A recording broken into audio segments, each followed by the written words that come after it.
E aí, gente, tudo bem com vocês? Bem-vindos ao meu canal, eu sou o Gabriel e hoje nós vamos fazer o parte 2 daquele vídeo que eu soltei no começo do fim de semana com os melhores álbuns do primeiro semestre, ok? Infelizmente, alguns eu não consegui colocar, principalmente por conta do próprio YouTube, que bloqueou alguns direitos de imagem no próprio vídeo. Então eu tive que fazer um corte de última hora e subir aquela primeira parte ali e resolvi fazer um segundo vídeo, beleza? Então nesse eu vou complementar o que eu não falei naquele. Antes da gente começar, já sabe, se você não é inscrito aqui no canal, por favor, já se inscreve, vem fazer parte aí da nossa comunidade, que aqui eu falo de música pop, falo de outros assuntos relacionados como Hollywood e cinema, e vai ser maravilhoso ter você aqui com a gente. Além disso, eu também lancei a loja de camisetas aqui do canal e tem várias estampas lá inspiradas pelos artistas que eu trago aqui. Se por acaso você não conhece, clica no link que está fixado no topo aqui dos comentários ou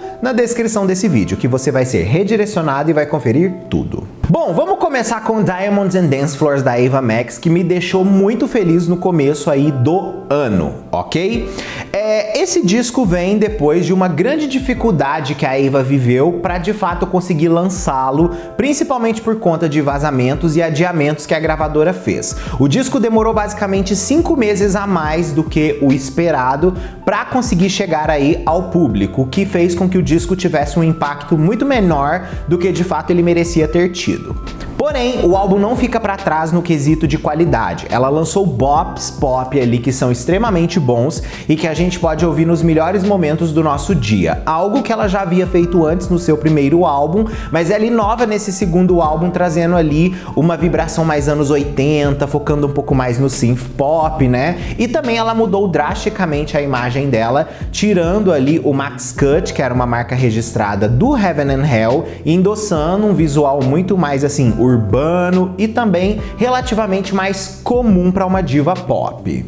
O álbum tem highlights maravilhosos, como por exemplo a própria música título, assim como também Ghost, assim como também $1 Million Baby, que foi trabalhada como single lead do projeto. Mas assim, no geral, a era Diamonds and Dance Floors, ela deixa assim um pouco de gosto de quero mais na nossa boca, exatamente porque o disco não teve uma promoção muito longínqua, né? Infelizmente a Ava trabalhou muito pouco esse álbum e tivemos um lançamento de singles assim, porquíssimos, ok? Na verdade, o último single do álbum foi $1 Million Baby. Outras músicas tinham total potencial para serem trabalhadas como single, mas infelizmente ficou totalmente com Deus. Ela agora tá focando em parcerias e também já começou a turnê deste disco. Uma outra pessoa que surpreendeu muito também em 2023 foi a nossa querida Melanie Martinez com o seu comeback com o disco Portals. É óbvio que a Melanie não podia ficar fora da nossa lista, exatamente porque esse foi um dos álbuns mais surpreendentes de 2023.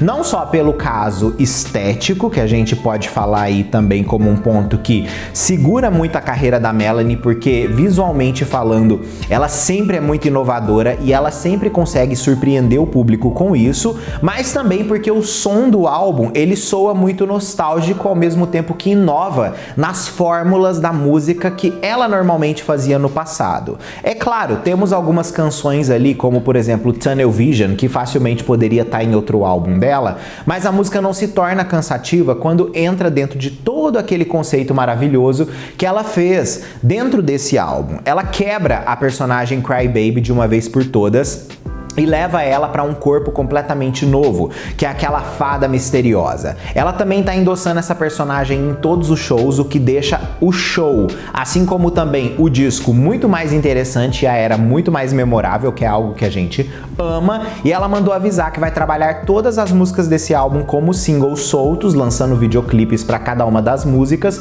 assim como também deve fazer um filme depois da era. Exatamente por conta disso, ela acabou dizendo aí que vai demorar uns 4 anos para lançar um outro álbum depois que tudo acabar. Esse disco debate muito a morte e o renascimento, que é um dos pontos altos dentro da relação que ela tinha com a personagem Cry Baby, né? Só que o renascimento dela foi para um caminho completamente novo e é esse novo caminho que faz com que a gente fique tão apaixonado por isso tudo. É um conceito extremamente bem amarrado e extremamente bem executado. Eu fiz vários vídeos aqui no canal já comentando faixa a faixa desse disco que você precisa conhecer.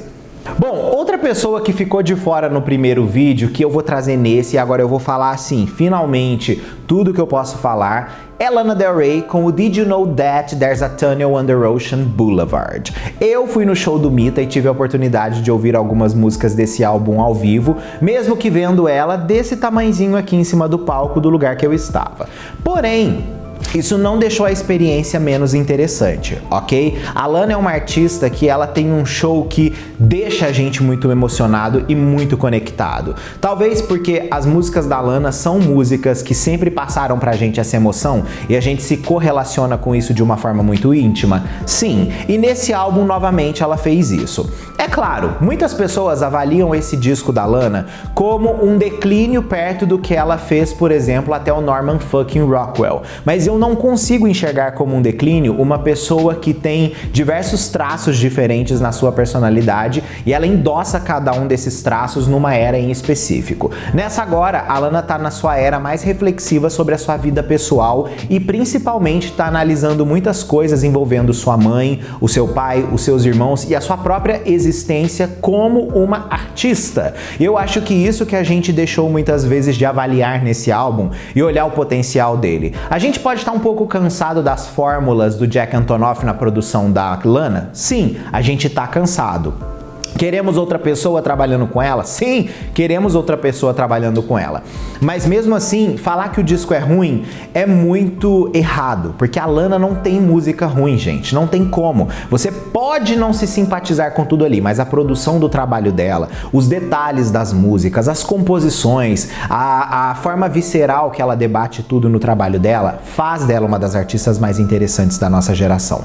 Então, tipo assim, esse álbum não tem como ficar de fora da nossa lista. Uma outra pessoa que lançou um disco fabuloso nesse ano e que também não teve todo o apreço que merecia ter foi a Jessie Ware com o That Feels Good. Esse álbum sucede oficialmente o icônico What's Your Pleasure e leva a Jessie provavelmente para o seu momento mais disco e anos 80 do que nunca. Além de visuais extremamente icônicos que ela ofereceu na era, o álbum é excelente. O primeiro, né, que ela lançou assim nessa nova temática dela de post-disco, foi muito bom também. Mas só que nesse a gente percebeu que ela se tornou basicamente tudo que a música construiu ela na era passada. E eu acho que as pessoas não tiveram a oportunidade de conhecer todo esse álbum a fundo. Ele realmente é uma música única dentro do mercado que nós estamos tendo hoje em dia. Por mais que artistas estejam fazendo músicas dos anos 80 e anos 70 de forma influenciada, a Jessie ainda está oferecendo pra gente um tipo de era que é única no meio de todo esse processo. Então, assim, se por acaso vocês não ouviram esse disco da Jessie, vocês precisam tirar um tempinho para conferir. Infelizmente, não estamos mais em pandemia quando se fala no aspecto de conhecer músicas novas, né? Então, nós não estamos tendo mais tanto tempo para fazer isso, mas assim que você tiver um tempo, faça esse tipo de análise do disco da Jessie. Eu tenho certeza que você vai ficar completamente imerso da mesma forma que você ficou no What's Your Pleasure. Felizmente, a pandemia acabou e as pessoas, assim, estão mais vivas do que nunca, graças a Deus, e a gente tá voltando no nosso contato ao cotidiano. E por último na nossa lista, né, eu vou deixar um disco recém-lançado que é o Gag Order da Kesha. Muita gente não gostou desse álbum e muitos disseram ser o pior álbum da Kesha. Porém, liricamente falando, assim como também sonoramente falando, provavelmente esse é o melhor álbum da Kesha desde o próprio Animal, ok? Por quê? Primeiro de tudo, esse disco ele é um álbum extremamente pessoal e extremamente visceral liricamente falando. Ele debate todas as situações que a Kesha viveu nesses últimos anos dentro tanto da Kemosabe Records, que é a gravadora, assim como também na sua vida pessoal, que foram muito abalados por conta dos problemas que ela teve com a gravadora e principalmente o Dr. Luke, né?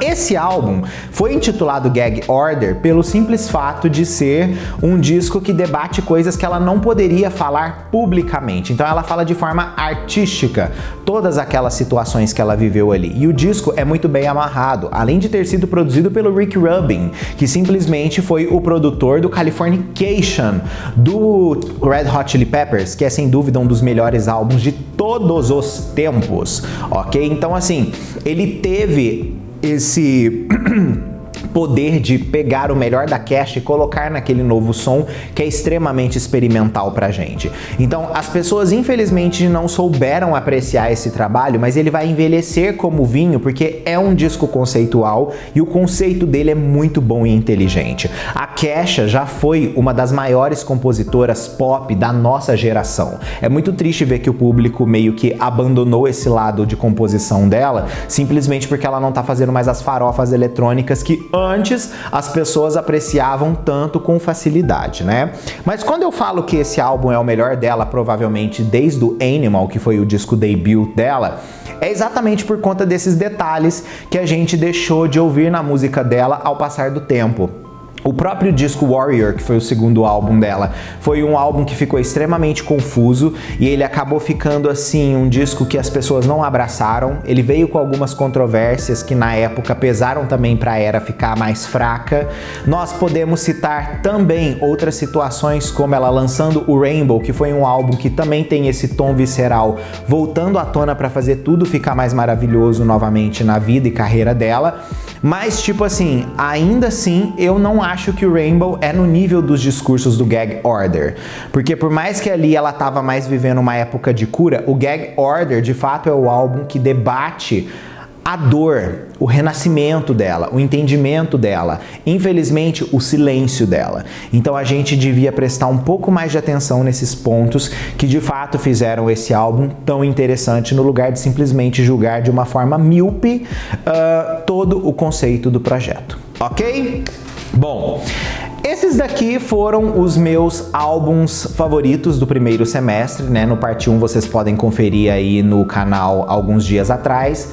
E esse daí é a segunda parte. Quem não entrou aqui, gente, já vou avisar que ou vai estar no pior álbum do primeiro semestre, ou provavelmente não vai entrar em nenhum dos dois, porque álbuns que ficaram no meio termo eu não costumo colocar. Eu realmente tento fazer um balanço desses álbuns que tiveram coisas muito cativantes e muito interessantes, ou álbuns que foram extremamente frustrantes para fazer essa divisão aí, ok? Comenta aí a sua opinião que eu quero saber o que você tem para me dizer. Fechado? Beijo, a gente se vê no próximo vídeo ou live nossa aí. Tchau!